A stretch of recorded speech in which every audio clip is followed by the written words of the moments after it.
How's it going? This is Eli here. I kind of just wanted to voice some of my thoughts on a book I just finished called Mistborn. I'm sure a lot of you guys have heard of it, maybe even read it. I mean, hopefully you've read it if you're going to watch the rest of the video, because I'm going to be talking a little bit about some of the spoilers and things I loved about the book, things I didn't like. I don't know. I read this book so quickly, and I kind of just want to vent about it because I don't know a single person that's read it. Honestly, it's kind of sad, but none of my friends read. My family does read, but they don't read the books I like to read. So yeah, I just wanted to talk about some things. But yeah, there will be spoilers. So if you haven't read it, I would probably read it if you want to watch this video. So this is my second book in the Cosmere. I read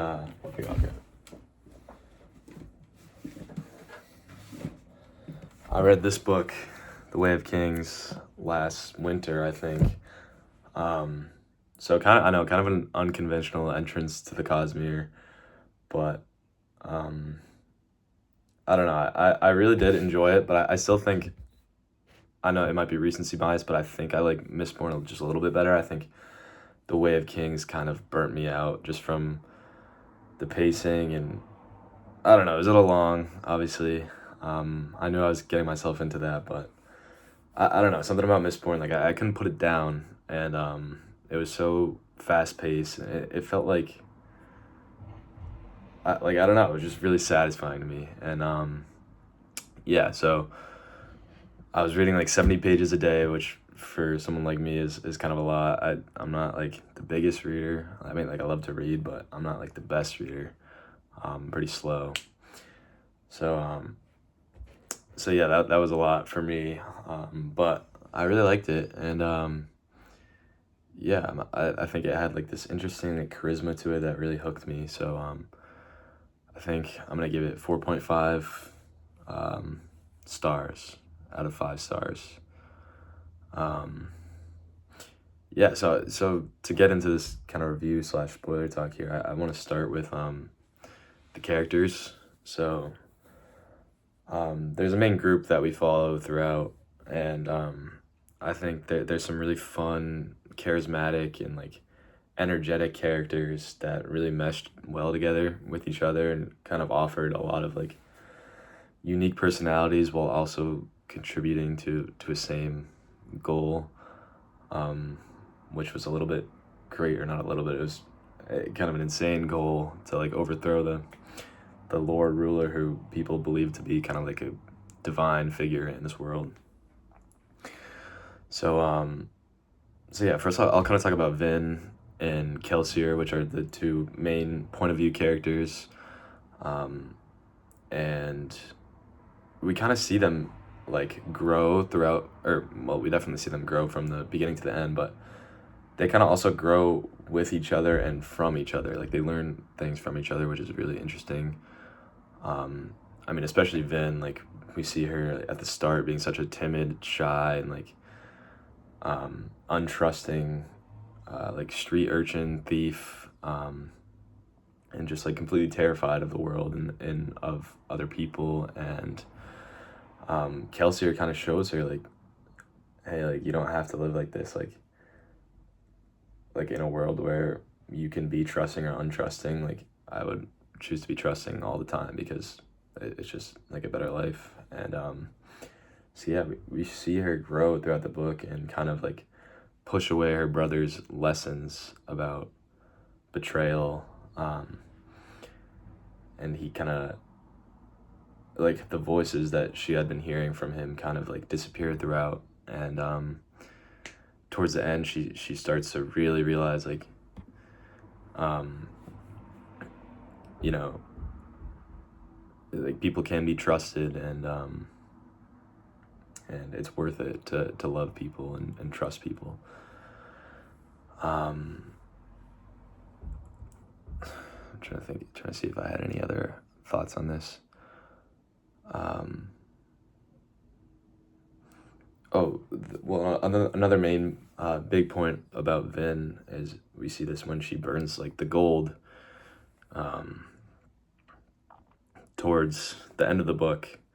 She burns the gold and she sees like a version of herself.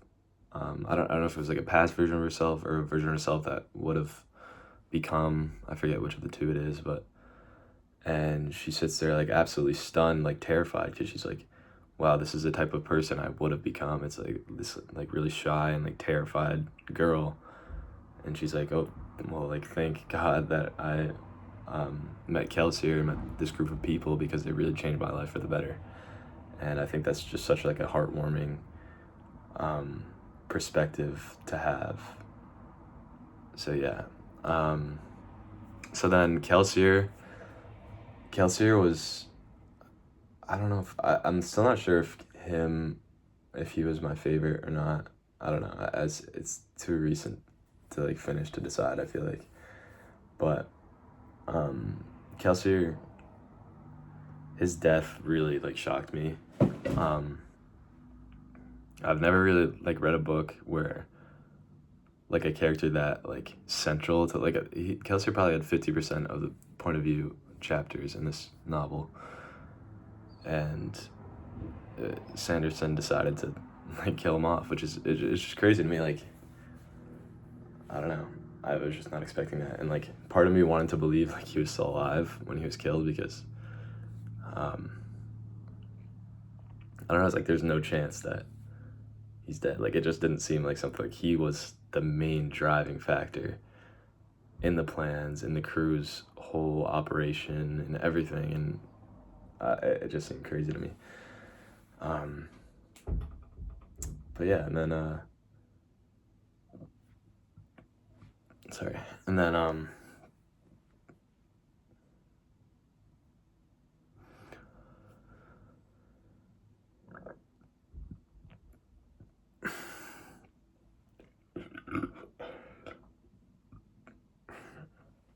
so yeah, he was very fun to follow, and I didn't like his energy. Sorry, he was very fun to follow. He was very fun to follow, and like his energy was really just incredible, and his charisma really kept me like just so intrigued and enthusiastic about reading and seeing like what crazy things he was gonna like continue doing. And I really just loved his energy and his like unrelenting optimism and his trustfulness, and like especially the big thing that really interested me is like his whole backstory of how like he was like considered betrayed by his like wife, the one he trusted the most. Yet despite that, he still chose to love her, and he still chose to continue to trust all of these other people, which really says a lot about like his optimism and the person that Kelsier is. Yeah. So then the other characters I really liked, Sazed. I don't know how to pronounce it because I didn't listen to the audiobook, but I thought the whole function with like being a keeper was really cool.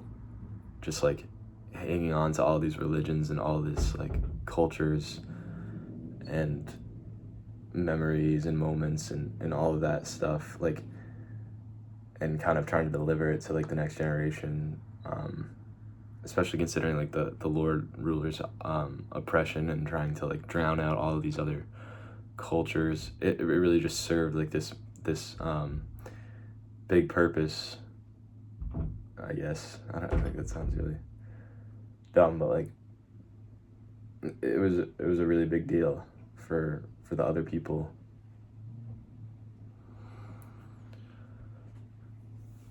What I'm trying to say. Anyways, for the rest of the crew, we have Breeze, who was, what's a way to put it? He was kind of like a smart ass, but he was fun. He was always kind of like the realistic one, and kind of just like, are you serious that you really want to do this? And I don't know, it was just funny. Like his whole like soothing personality was fun. And then Ham was also very optimistic and fun to follow. And who else? Oh, and then Marsh, Kelsier's older brother, I think, was an incredible character, especially towards the end. He was incredible. The way like I thought he was dead, and then he became like the Inquisitor. That was crazy. I didn't even know like that was how that worked. I didn't think people could like become the Inquisitor. I thought they were like, I don't know. But yeah, that was a crazy reveal. But I really loved that. Yeah, and then we got Elend, who I'm still like uncertain about. Like I just don't really know how do I say this? Like, I think that him and Vin falling in love and like trusting each other was like too quick. Like, I think it could have been like the conflict between them, like the trustingness and like betrayal aspect of it all could have been dragged out like a lot better, and like a lot longer.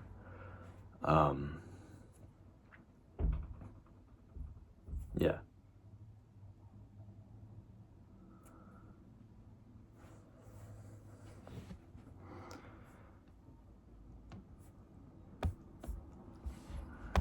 Okay, so next, I kind of want to talk about like the world building / like magic system. So this is kind of what we see this like towards the beginning of the novel, just like how powerful these allomancers are, and like how much of an advantage it is to have allomancers, like compared like it's a whole different world, like the normal ska thieving groups, and then like the ones that have like mistings and even Mistborn in a couple cases. And the whole like it's just so incredibly creative how like I don't know how Sanderson would think of something like this, like swallowing metals and like burning them and having different metals and like alloys of metals contribute to different like powers. It was really cool to me. And towards the beginning I was a little skeptical because I was like, so there are mistings that are only able to use certain powers, and I was like, well, some of these seem like they're a lot more useful and a lot more like powerful than other ones. But as we kind of go through the book, we experience different mistings using them, and kind of teaching Vin how to use them because she's able to use them all, obviously. And we kind of realize like some of them like aren't necessarily just like they can't be taken at surface value, and like they're a lot deeper than that. Like the whole soothing and like riding, and then like seekers and like the copper like smokers, I don't know, everything was just like everything was very balanced, and like I just think it was really creative and worked very well. And then I guess this is also considered world building, but at the beginning of every chapter we have like this excerpt from like the Lord Ruler, or I guess what we determined to be the Lord Ruler's logbook a little later in the novel. And this was kind of like one of the most captivating things for me, and one of the most like interesting things. I was like, because it's kind of this build up to like, oh, there's this man who is gonna be like taking down the deepness or whatever, like this deepness, and he was gonna be considered the hero of ages. And he seems like such a genuine, like concerned and like normal person. So it's like we're just like, how did this person become like such a corrupt, oppressive tyrant, like, you know, like we see in the Lord Ruler. And that whole reveal at the end where we determine that it's like Rashek, I think his name is, that is the current Lord Ruler, like that was really like shocking to me. And then I think it might be in the epilogue, the part where he's like, oh, if someone, like if I should fail in doing this task of like destroying the deepness, then there's always like someone else who can become like this hero of ages or whatever. And I actually already have the book here, I'll show you guys. But the third book in the trilogy is called The Hero of Ages. So I'm really excited to see like how that functions and like who is going to be the hero of ages in that book. And then also like with the whole deepness idea, what was I going to say?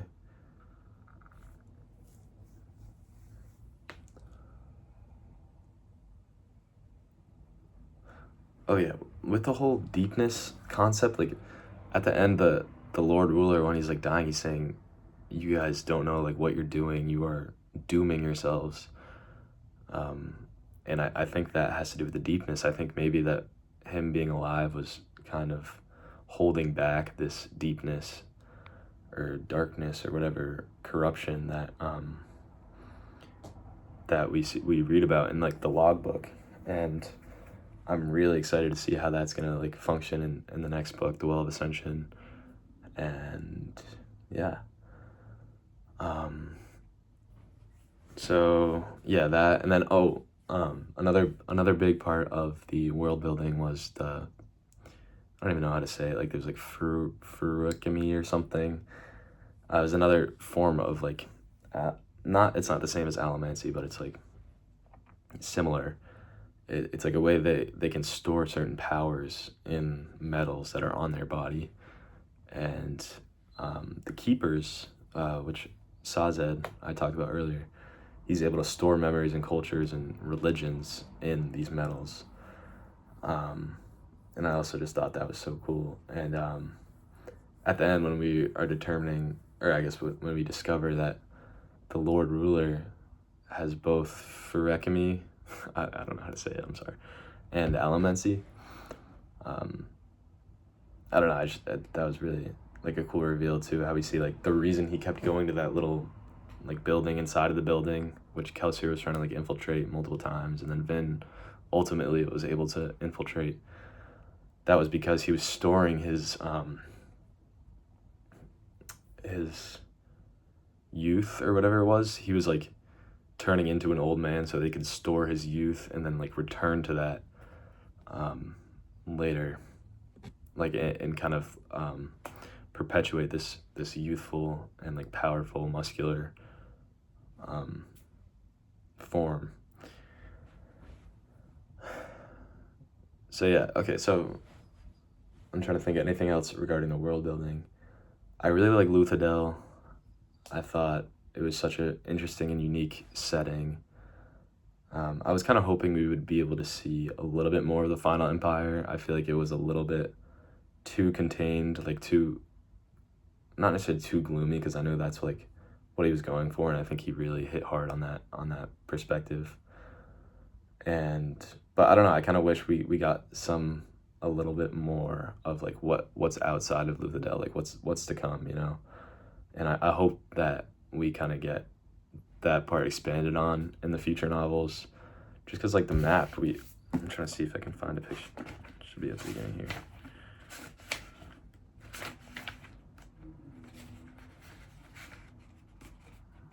Am I dumb?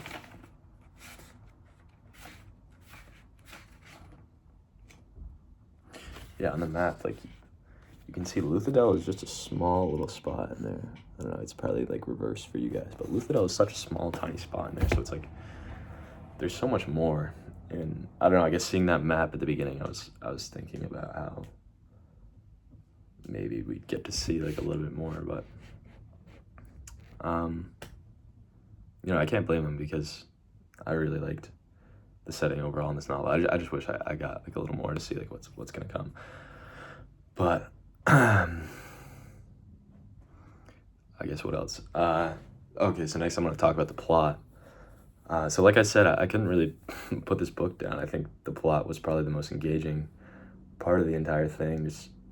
Just seeing, there were so many like little peaks throughout the book, like so many small build-ups and then peaks, and then it would kind of keep going down, and then ultimately like there was this big like peak at the end. I know everyone calls it Sanderlanche. I think that's a clever way to put it, because he really does like crushed the ending of his books, at least from what I've seen so far. Like the whole span from like the Kelsier fight with the Inquisitor, which that was probably like the best description of a fight I've seen in a fantasy book so far. Like the whole, like he was like in the air and like all the metal was spinning around him, and he kept like bouncing from place to place and like spinning it back at him and like pushing and pulling and making the other dude super confused. Like that was just incredible. And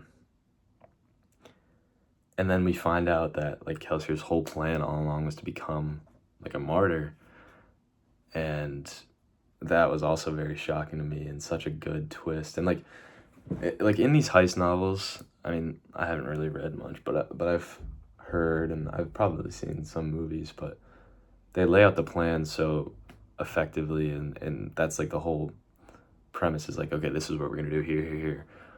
But I don't think I can name a certain book that follows or I don't think I can name like any time where the plan is kind of like explicitly followed to a T, you know. And the twists are really what like make the story good and captivating, and he really like hammers home on those twists, like the like obviously Kelsier's death, and then like becoming a martyr, like I was talking about, and then Marsh becoming the Inquisitor, and then the Lord Ruler ultimately becoming, or we find out is like Rashek. I don't know, like everything was just, it was so well laid out and like creative, and I don't know, I'm still like just kind of like in a state of like appreciation at what I just read, and like I don't know, I'm really excited to get into the next book, but I'm trying to think of anything else on the plot.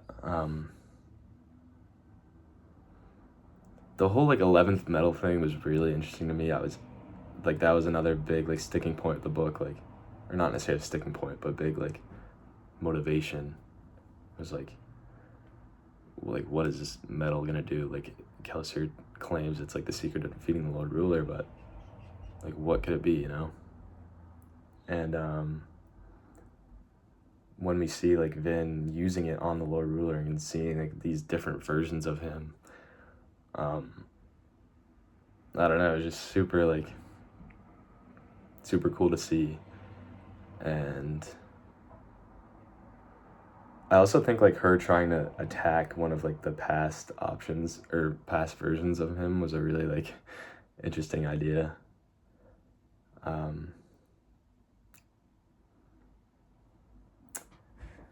Yeah,